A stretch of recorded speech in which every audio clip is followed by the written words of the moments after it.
watching KOAT Action 7 News live at 10. The Coast Guard in Florida is extending its search for two teenagers who disappeared during a fishing trip. ABC's Candace Gibson reports on what signs they're now looking for. The search area for Perry Cohen and Austin Stephanos has now extended further north from Jupiter, Florida to Charleston, South Carolina. A Navy ship and Coast Guard vessel scanning the seas for any sign of the 14-year-olds. On Sunday, their overturned boat found 67 miles off the coast of Central Florida. Nobody's on board. Aiding the rescue effort, this C-130 Hercules, a military transport plane. But trying to locate the teens from the air is no small feat. Members of the Coast Guard typically spend 8-hour-plus shifts searching for tiny objects at speeds of more than 200 miles an hour. Because you never know when something's going to happen, and you need to be prepared. Rescuers say they look for abnormal shapes in the water and zero in if something catches their eye. I would definitely wear colorful clothing, a safety vest that has tools to help you in the water, markers. The 14-year-olds left Friday on a fishing trip, but after reaching the Atlantic Ocean, a powerful line of storms moved through, their parents holding out for a miracle. I think between the two of them, they work as a team. They're going to be found, and they're going to be okay. Candace Gibson, ABC News, Jupiter, Florida. An 8-year-old girl in California was found dead inside a dumpster. Maddie Middleton was last seen riding her scooter in an apartment complex parking lot, the same complex where police believe they found her body. Officials arrested a 15-year-old boy who witnesses say was walking around the scene. The girl's cause of death is still unknown. The woman who helped two killers with their escape from a New York prison has pleaded guilty. David Sweat and Richard Matt had officials on a massive manhunt after making an elaborate escape. Joyce Mitchell says she provided them with tools like hacksaw blades, chisels, and a screwdriver. She got in over her head into something that she never should have started, but she did, and she's paying the price now, but she realizes that she made a horrible mistake. Mitchell also agreed to be the getaway driver, but backed out at the last minute. She could spend up to 7 years in prison. New England Patriots quarterback Tom Brady's appeal to the NFL over a 4-game suspension fell flat. The suspension has been upheld. The New England Patriots were accused of using underinflated footballs to gain a competitive advantage during the AFC Championship game last season. In May, Commissioner Roger Goodell suspended Brady for the first 4 games of the season. And after hearing Brady's appeal, Goodell stuck to his decision. But this may not be over yet. The Players Union is expected to take the fight to federal court. The NFL is making history. The Arizona Cardinals have become the first team to hire a female coach. The team named Jen Wetler to its training camp and preseason coaching staff. She's believed to be the first female ever to hold a coaching position in the NFL. In 2014, she was the first woman to play a non-kicking position in a men's pro league. And in February, she became the first female to coach in one.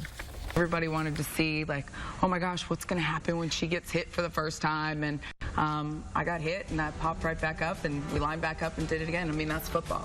Welter will be coaching the Cardinals linebackers, and while she may only stand 5'2", 130 pounds, she's proven she has no problem hanging with some of football's biggest.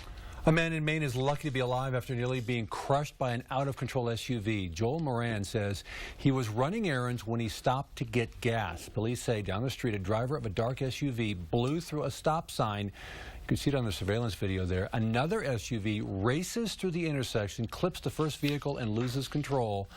Moran was able to move out of the way just in time as he turns around and watches it coming at him.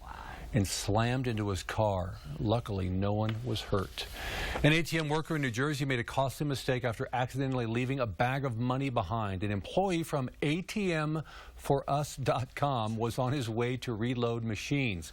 Carrying over 140 grand in a small bag, he sets it down, walks around to the back of the car before getting in and taking off.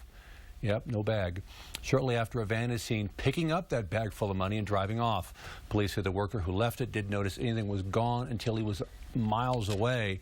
They hope the people who take the bag will do the right thing and return it.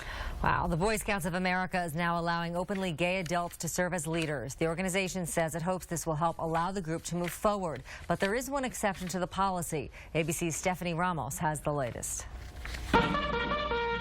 After 105 years, the Boy Scouts of America is lifting its ban on gay adult leaders, a turning point for the Texas-based organization. Sexuality shouldn't matter. They're taught to be honest, you're taught to be trustworthy, you're taught to be generous, caring.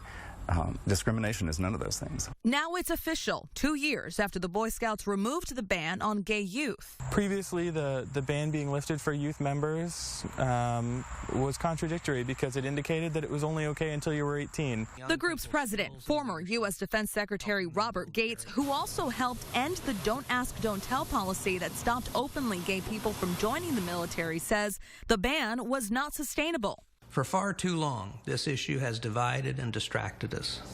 Now it's time to unite behind our shared belief in the extraordinary power of scouting to be a force for good. The executive board is still allowing local chapters to maintain their own gay bands if hiring them would violate their religious beliefs. The denominations that charter most chapters are threatening to split off. In a statement, the Mormon Church said it was deeply troubled by the decision, and the admission of openly gay leaders is inconsistent with the doctrines of the church. The Boy Scouts president says the move to lift the ban is inevitable because they would be the target of discrimination lawsuits the group would likely lose. Stephanie Ramos, ABC News, Washington.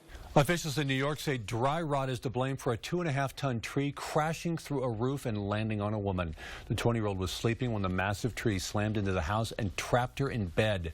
Dozens of rescuers worked for hours to get her out. Officials say she was sleeping on her side when the tree collapsed, and that may have been what saved her from more serious injuries. Experts say to prevent these kinds of accidents, or try to, you should get trees inspected at least once a year for dry rot and decay. The first camel dairy in the United States is opening its doors to the public this weekend in Southern California. Gil Rigler runs the dairy, but he says producing this milk isn't cheap and there aren't many camels to go around. There's about 5 million cows in California, but only about 100 camels. Rigler says the milk tastes like skim milk and it comes with some pretty great benefits. The milk is actually turning out to be really good for autistic children. Really? And people with Crohn's disease and colitis, a lot of stomach ailments, and it also has insulin in it. So the camel milk helps people with diabetes. Rigler does not have a permit to sell the camel milk for consumption, but in the meantime, he's making other products like lotions, lip balms, and soap. Now here's Chief Meteorologist Joe Diaz with tonight's weather video. Monsoon rains have turned deadly in Pakistan. So far, more than 80 people have died in the massive flooding. About 1,800 homes have been destroyed, and the areas also have massive crop damage. Periods of heavy rain started on Friday, and it will likely continue the rest of the week. New Yorkers are being warned to limit outdoor physical activity because of extreme heat and dangerously high levels of ozone in the air. A heat advisory is in effect through Wednesday as temperatures are expected to soar in the high 90s. The city is opening up cooling centers as well as extending hours at city pools. I'll look at tonight's top stories next. And we'll take a final look at your morning forecast.